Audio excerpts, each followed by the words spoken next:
하나님 말씀 봅니다. 하나님 말씀 열왕기상 17장 8절에서 16절까지입니다.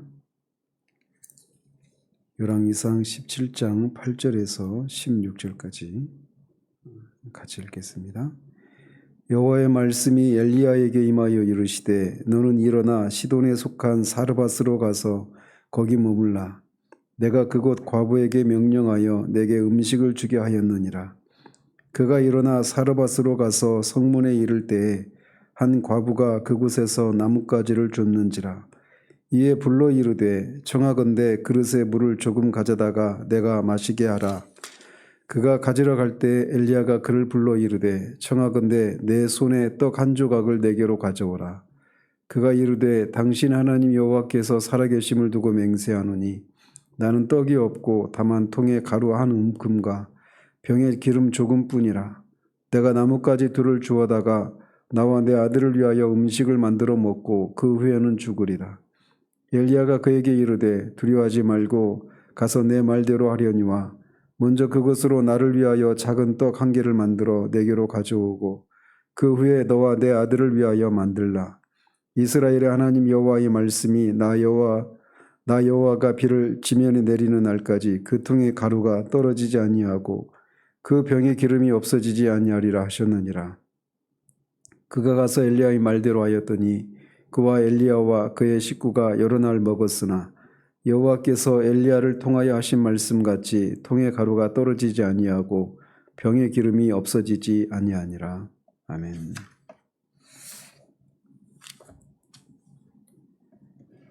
어제는 아합에게 하나님의 재앙, 즉 가뭄이 있을 것을 선포한 엘리야가 그 가뭄을 선포하고 또 그 엘리야를 위해서 하나님께서 그리 시냇가로 피하게 하고 까마귀를 통해서 떡과 고기를 먹게 했던 이 사건을 살펴봤습니다. 오늘 본문은 보시다시피 하나님께서 극심한 가뭄 기간 동안에 시돈의 사르밧 과부로 하여금 엘리야를 공개하도록 하신 내용을 기록하고 있습니다.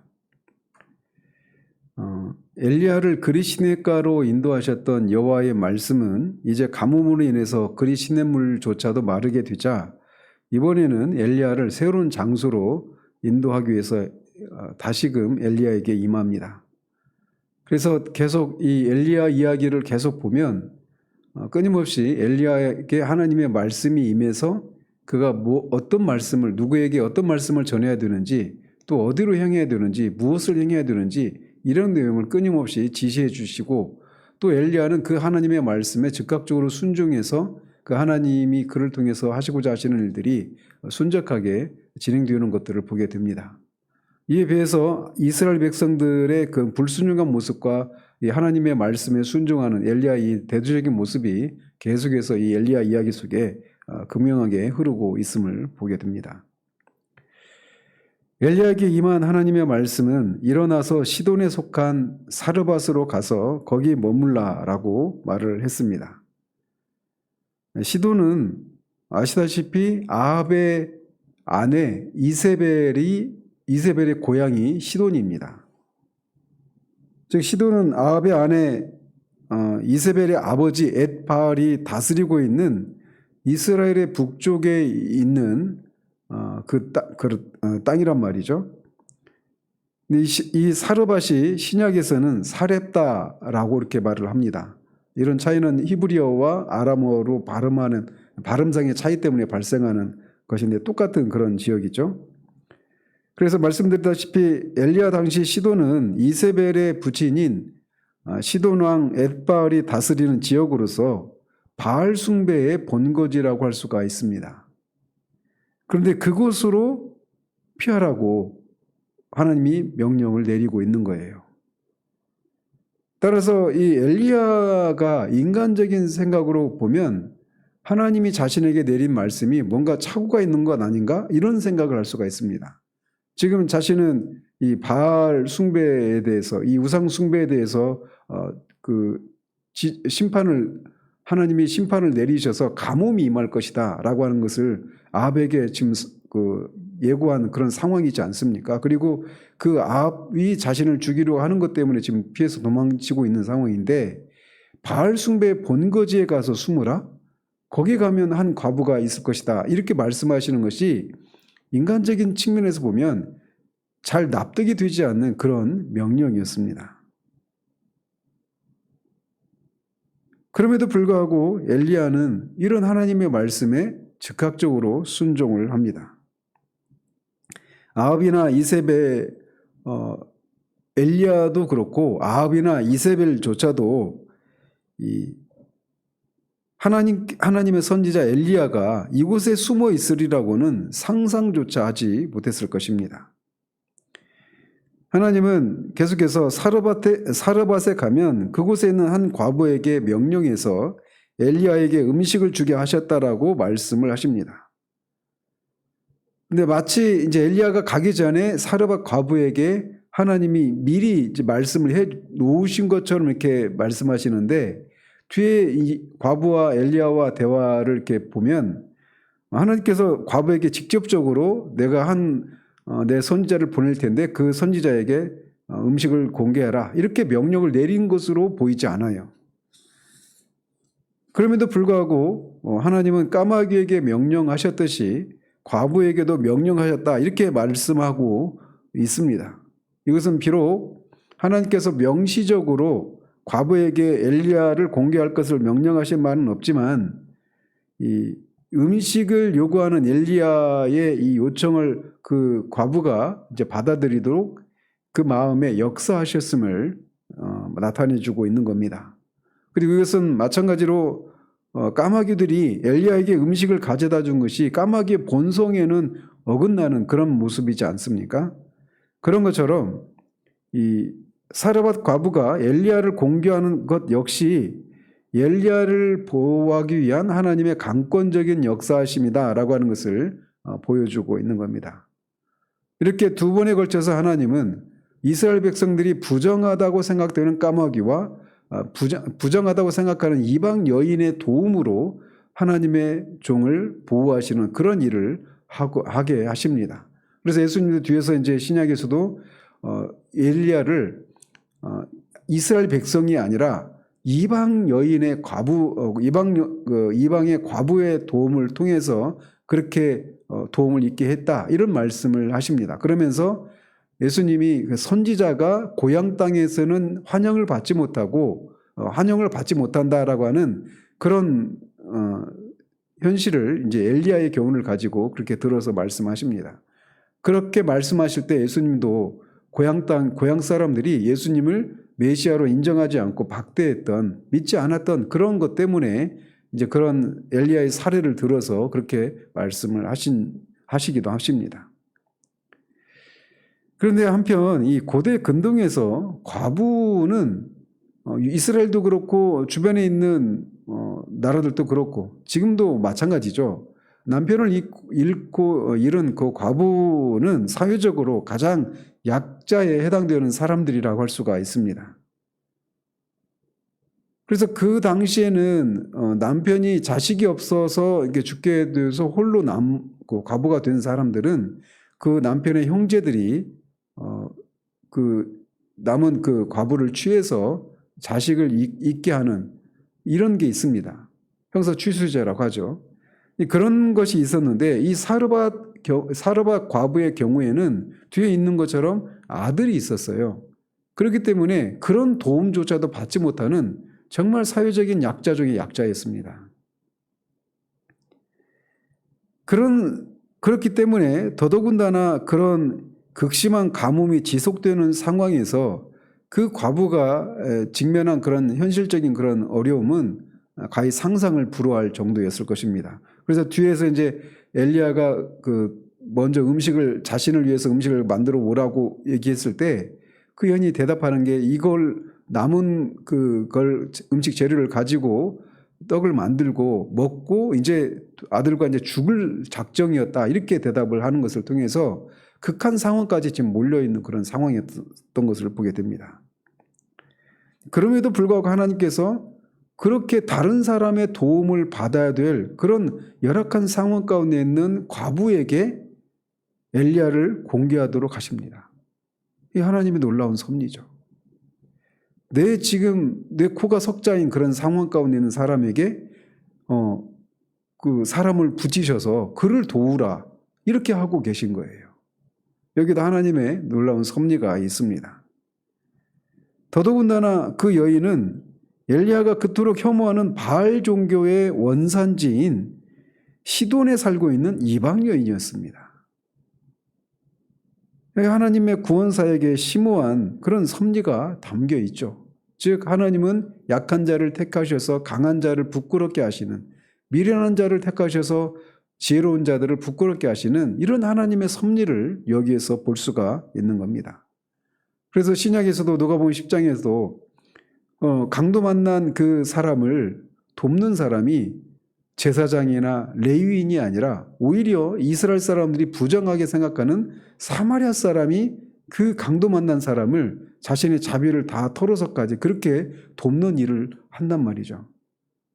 예화 속에 등장하는 것이지만 하나님께서 하시는 일은 종종 우리 인간의 이성으로 생각으로 잘 쫓아갈 수 없는 그런 일들을 하나님이 하십니다. 그러면서 또한 이렇게 이방 여인을 통해서 이렇게 하나님의 선지자를 돕는 이 일을 통해서 장차 이방을 하나님이 구원하시고자 하시는 이런 일을 이제 여기서도 우리가 볼 수가 있습니다. 그리고 이것을 또 다른 각도에서 보자면 이렇게도 볼 수가 있습니다. 즉 지금 엘리야가 이렇게 피해서 도망쳐야 되는 그런 상황은 시돈의 공주인 이세벨이 이스라엘 땅에 바알과 아사라의 그런 전도사로 시집으로 와서 북이스라엘의 여호와의 종교를 말살시키고 바알 종교를 국교로 그렇게 채택하도록 영향력을 발휘한 것 때문에 그렇게 도망치고 있는 것 아니겠습니까? 그런데 이 시돈의 공주를 심판하기 위해서 하나님은 시돈의 과부를 들어서 사용하고 있는 겁니다. 하나님의 유머러스한 하나님의 섭리라고 할 수가 있는 겁니다. 하나님은 절대적으로 자유로운 분이시기 때문에 얼마든지 이런 일을 하시는 것입니다.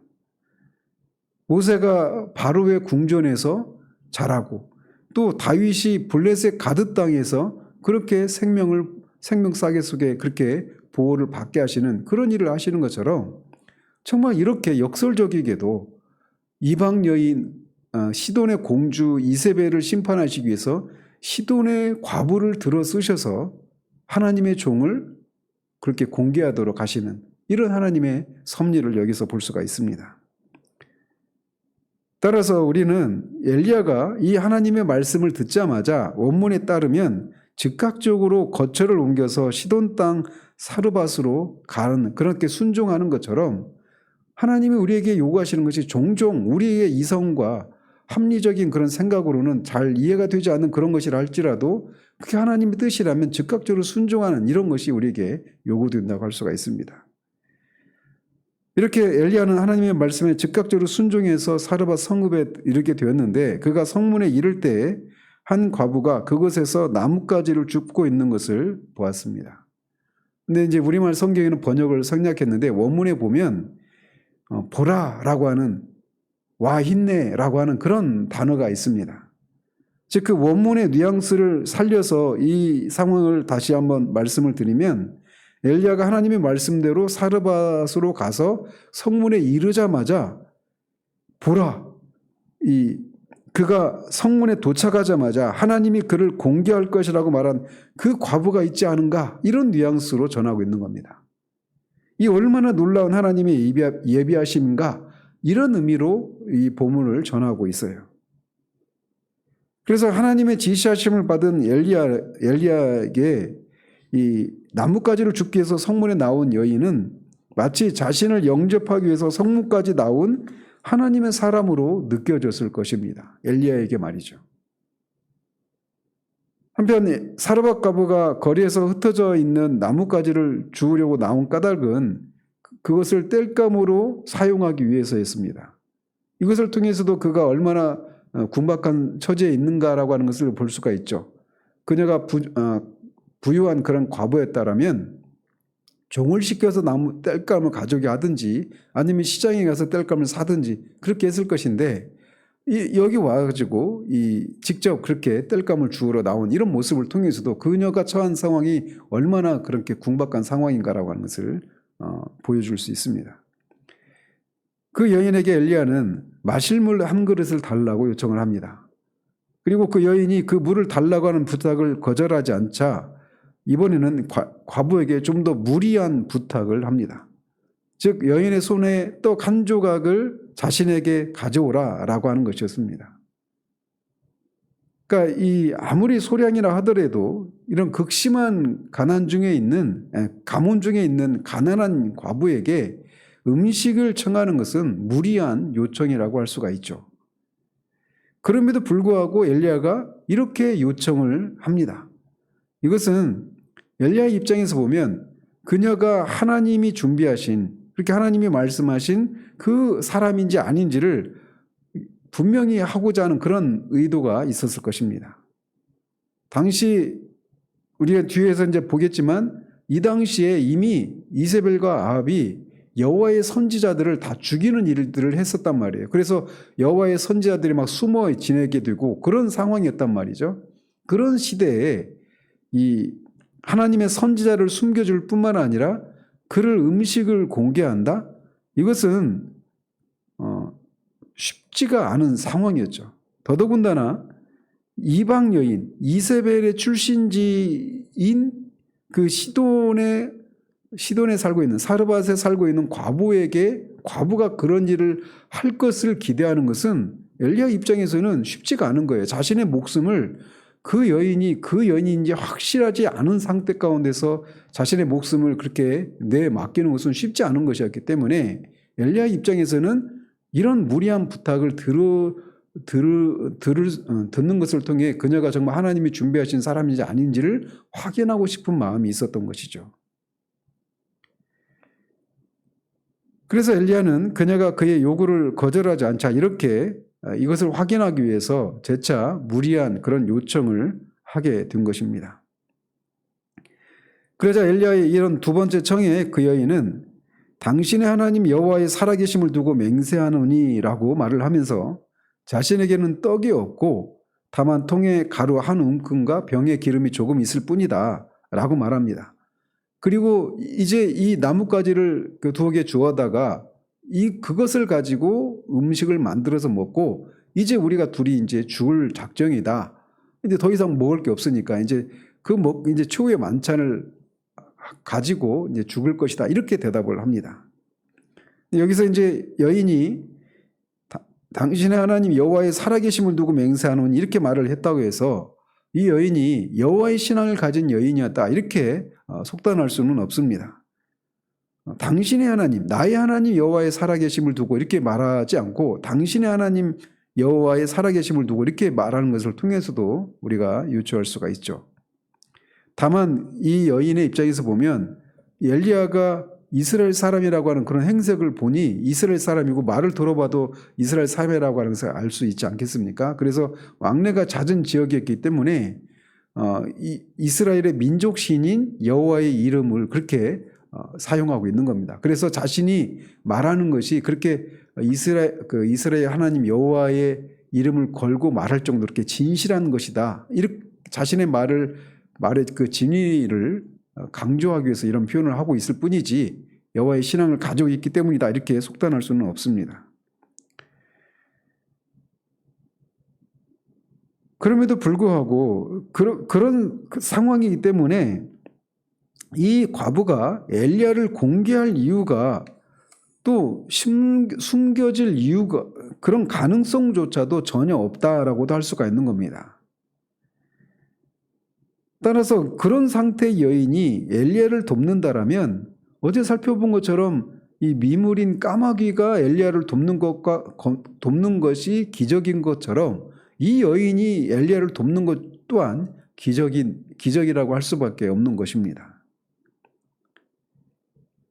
그럼에도 불구하고 이 여인이 비록 그 자신의 말의 진위성을 확보하기 위해서 강조하기 위해서 당신의 하나님 여호와의 살아계심을 두고 맹세한다 이런 말을 하고 있긴 하지만 이 표현, 여호와의 살아계심을 두고라고 한 이 표현을 통해서 이 하나님의 살아계심을 인정하지 않고 있는 이스라엘의 타락상을 그렇게 부각시키고 있는 그런 표현이라고도 할 수가 있습니다. 그리고 이 표현, 여호와의 살아계심이라고 한 이 표현은 엘리야 이야기에서 핵심적인 그런 내용이라고 할 수가 있습니다. 그래서 1절에서도 아합에게 가뭄이 있을 것이다라고 말할 때도 엘리야가 내가 섬기는 여호와의 살아계심을 두고 맹세하노니 이렇게 말을 하고 있어요. 그리고 엘리야의 이야기의 핵심, 그 사역의 핵심적인 내용은 여호와가 살아계시다라고 하는 것입니다. 그를 하나님이 이스라엘 가운데 보내시는 것은 그로 하여금 하나님의 살아계심을 믿고 증거하기 위해서 엘리야를 그렇게 보내는 거예요. 그런데 이렇게 여호와의 살아계심을 입증해야 될 그 존재가 누굽니까? 바로 하나님의 택한 백성 이스라엘인데 지금 여호와의 살아계심을 입증하는 도구로 쓰임받는 존재가 이스라엘 백성이 아니라 이방 여인이라고 하는 것이 하나님의 놀라운 섭리다라고 할 수가 있는 것이죠.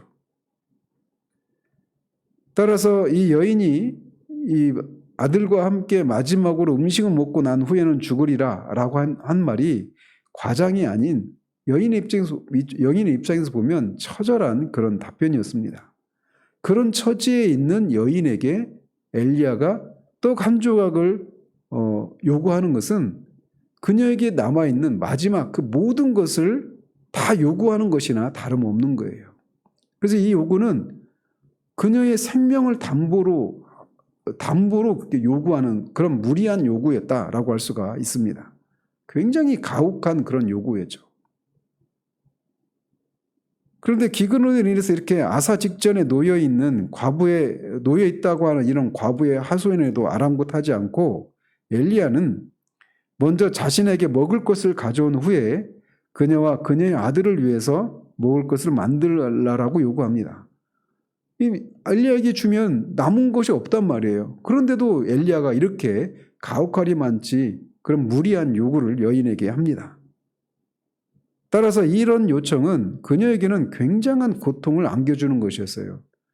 더더군다나 자기 혼자라면 모르겠는데 내가 이 엘리야에게 이 남은 음식 재료를 가지고 음식을 만들어주면 나만 쫄쫄 굶는 것이 아니라 자식도 굶고 결국은 죽게 될 수도 있는 그런 상황이었단 말이죠. 그런 면에서 이 요구에 그 여인이 순종하는 것은 엄청난 대가를 요구하는 겁니다. 자식이 죽을 수도 있는 그런 상황 가운데서 이 엘리야가 요청하는 것을 들어준다? 이거는 사람이 할 수 있는 일이 아니죠.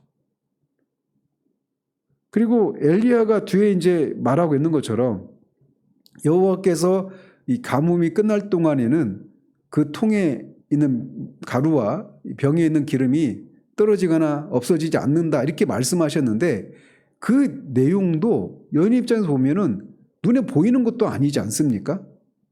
눈에 보이는 것도 아닌데 그 약속을 믿고 자신의 생명뿐만 아니라 자식의 생명까지도 담보로 하고 그렇게 엘리야 요청을 들어준다? 이거는 여인의 입장에서 보면 굉장히 가혹한 얘기입니다. 그래서 마치 이게 창세기 22장에서 아브라함에게 하나님이 아들 이삭을 바치라고 요구하시는 그런 상황과 비슷해요. 물론 아브라함의 경우는 훨씬 더 크죠. 하나님께서 내가 이삭을 바치면 내가 어떻게 해주겠다라고 하는 약속도 없는 상황 가운데 이렇게 아브라함은 그런 요청을 받았으니까 말이죠. 하나님은 때로는 이렇게 우리를 연단하실 때, 우리의 믿음을 연단하실 때 가혹하리만치 이런 것들을 하십니다.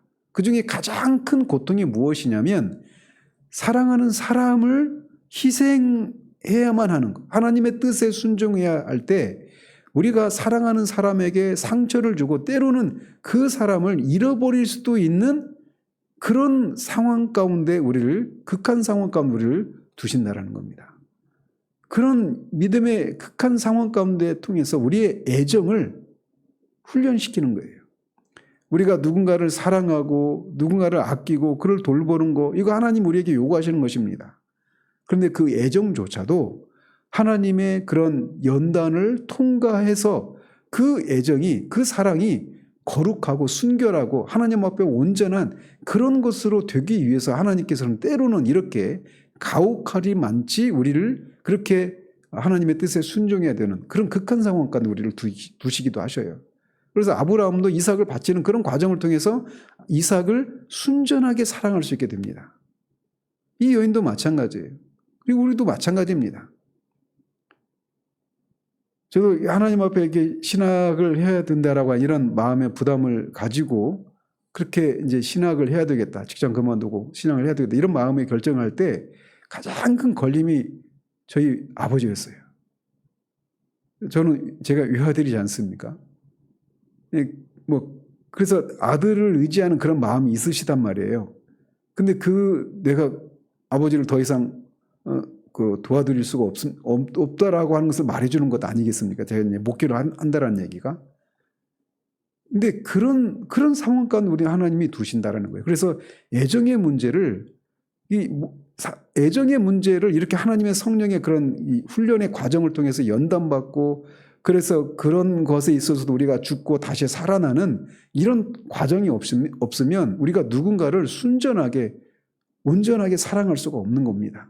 그래서 자식도 마찬가지고 부모로 마찬가지고 우리가 사랑하는 사람도 마찬가지고 하나님은 때로는 그런 상황 가운데 우리를 두셔서 우리의 믿음을 연단하시고 순전하게 하시는 그런 일을 하시는데 지금 여인이 처한 상황이 바로 그런 상황이었던 겁니다. 어쨌든 그 시험에 순종하는 자들에게 하나님은 상상할 수 없는 그런 복을 허락하십니다. 그러면서 엘리야는 그녀에게 말씀드린 것처럼 그렇게 가뭄이 끝날 때까지 통에 기름이 떨어지지 않고 통에 그 가루가 떨어지지 않고 병에 기름이 없어지지 않을 것이다라고 하는 말씀을 해주셨다라고 약속을 해주십니다. 엘리야가 여기서 특별히 하나님에 대해서 이스라엘의 하나님 여호와 이렇게 말하고 있는 것은 지금 이 가뭄이 바알 때문에 생겨난 것이 아니라 하나님에 의해서 관장되고 있다라고 하는 것을 강조해 주고 있는 것입니다. 이에 그녀는 엘리야의 말에 순종해서 엘리야를 먼저 공개했고 그의 식구가 여러 날을 먹어서도 여호와의 말씀대로 통에 가루가 떨어지지도 않고 병의 기름이 없어지지도 않는 놀라운 이적을 경험하게 됩니다. 이 가뭄이 3년 반 동안 이어지는 겁니다. 그런데 계속해서 통에 남아있는 가루를 퍼서 음식을 만들고 병에 있는 기름을 가지고 음식을 만들었는데 다음날 보면 또 채워져 있고 또 채워져 있고 이거를 경험하는 겁니다. 3년 반 동안. 엄청난 놀라운 일이죠. 그리고 여기서 그의 식구가라고 하는 말을 통해서 앞에서는 아들 하나만 있었다고 말하는데 아마도 그런 소문을 듣고 그의 친척이나 이런 사람들이 또 그런 여인에게서 그런 도움을 그런 혜택을 입었던 것으로 우리가 볼 수가 있습니다. 이 한 여인의 순종을 통해서 그의 가족이 그의 친척이 이렇게 하나님의 도우심을 구원을 경험하는 이 일은 여리고 성에 들어왔던 두 정탐꾼을 숨겨줬던 라합이 그 순종을 통해서 그의 가족과 그 모든 친척들이 구원을 받은 것을 연상케 해주는 그런 장면이라고 할 수가 있습니다.